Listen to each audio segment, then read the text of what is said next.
ನಾನು ಇವತ್ತು ಹೇಳುವ ದೇವಸ್ಥಾನದ ನಿರ್ಮಾಣಕ್ಕೆ 1 ಶತಕಕ್ಕಿಂತ ಜಾಸ್ತಿ ಟೈಮ್ ತಕೊಂಡಿತ್ತು ಅಂತ ಹೇಳಿದ್ರೆ ನಂಬ್ತೀಯಾ? ಎಂತ ಹೇಳ್ತಿದ್ಯಾ ಶ್ರೀ? ದೇವಸ್ಥಾನ ಕರ್ನಾಟಕದಲ್ಲಿ ಉಂಟಾ? ಹೌದಣ್ಣ, ಅಂತ ದೇವಸ್ಥಾನ ನಮ್ಮ ಕರ್ನಾಟಕದಲ್ಲೇ ಇದೆ. ಅದು ನಮ್ಮ ಬೇಲೂರಿನ ಚೆನ್ನಕೇಶವ ದೇವಸ್ಥಾನ. ಈ ದೇವಸ್ಥಾನ ನಿರ್ಮಾಣಕ್ಕೆ ಬರೋಬ್ಬರಿ 103 ವರ್ಷಗಳು ತಗೊಂಡಿತ್ತು ಅಂತ ಹೇಳುತ್ತೆ ಇಲ್ಲಿನ ಸ್ಥಳ ಪುರಾಣ. ತಲಕಾಡನ್ನು ಚೋಳರು ಆಕ್ರಮಣ ಮಾಡಿರುತ್ತಾರೆ. ಹೊಯ್ಸಳರ ದೊರೆಯಾದಂತಹ ವಿಷ್ಣುವರ್ಧನನು ಚೋಳರ ಮೇಲೆ ಯುದ್ಧಕ್ಕೆ ಹೋಗಿ ತಲಕಾಡನ್ನು ಮತ್ತೆ ಪಡೆದುಕೊಂಡಿರುತ್ತಾನೆ. ಈ ವಿಜಯದ ಸಂಕೇತಕ್ಕಾಗಿ ವಿಷ್ಣುವರ್ಧನನು ಬೇಲೂರಿನ ಚೆನ್ನಕೇಶ್ವರ ದೇವಸ್ಥಾನವನ್ನು ಕ್ರಿಸ್ತಶಕ 1117ರಲ್ಲಿ ಕಟ್ಟಿರುತ್ತಾನೆ.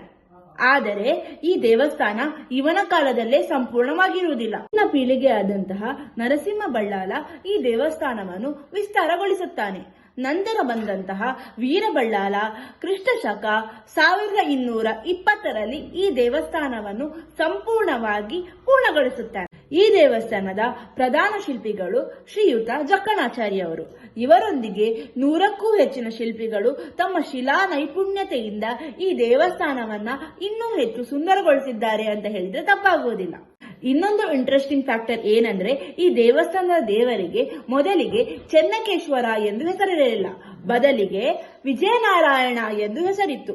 ಆದರೆ ಇಲ್ಲಿನ ಮೂರ್ತಿ ತುಂಬಾ ಚೆನ್ನಾಗಿ ಕಾಣುವುದರಿಂದ ಕನ್ನಡದಲ್ಲಿ ಚೆನ್ನ ಎಂದರೆ ಸುಂದರ ಎಂದ ಅರ್ಥ ಬರುವುದರಿಂದ ಈ ದೇವರಿಗೆ ಚೆನ್ನಕೇಶ್ವರ ಎಂದು ಹೆಸರು ಬಂದಿದೆ. ಇಂದಿಗೂ ಕೂಡ ಕರ್ನಾಟಕದಲ್ಲಿ ಯಾವುದಾದರೂ ಹೆಣ್ಣು ಮಕ್ಕಳನ್ನು ಹೊಗಳುವಾಗ ನೀನು ಬೇಲೂರಿನ ಶಿಲಾಬಾಲಿಕೆಯ ತರ ಇದ್ದೀಯಾ ಅಂತ ಹೇಳುವುದು ಇಲ್ಲಿನ ಜನರ ವಾಡಿಕೆ.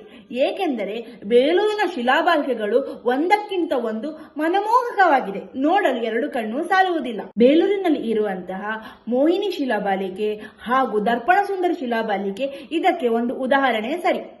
ಈ ಶಿಲಾಬಾಲಿಕೆಯನ್ನು ನೋಡಿ ಮನಸೋಲದವರು ಯಾರೂ ಇಲ್ಲ. ಒಂದೊಂದು ಶಿಲಾಬಾಲಿಕೆಗಳ ಮುಖದ ಭಾವನೆ, ಭಂಗಿ ಎಲ್ಲವೂ ಕೂಡ ಪರ್ಫೆಕ್ಟ್ ಆಗಿದೆ. ನೀವು ಈ ಜಾಗಕ್ಕೆ ಹೋಗದಿದ್ರೆ ದಯಮಾಡಿ ಹೋಗಿದ್ರೆ ನಿಮ್ಮ ಅಭಿಪ್ರಾಯಗಳನ್ನ ಕಮೆಂಟ್ ಸೆಕ್ಷನ್ ನಲ್ಲಿ ಹೇಳಿ. ಇದೇ ತರಹದ ಆಕರ್ಷಕ ಮಾಹಿತಿಗಳಿಗೆ ನೋಡ್ತಾ ಇರಿ ಗೋವಿಂದ ಫ್ಲೋ. ಧನ್ಯವಾದಗಳು.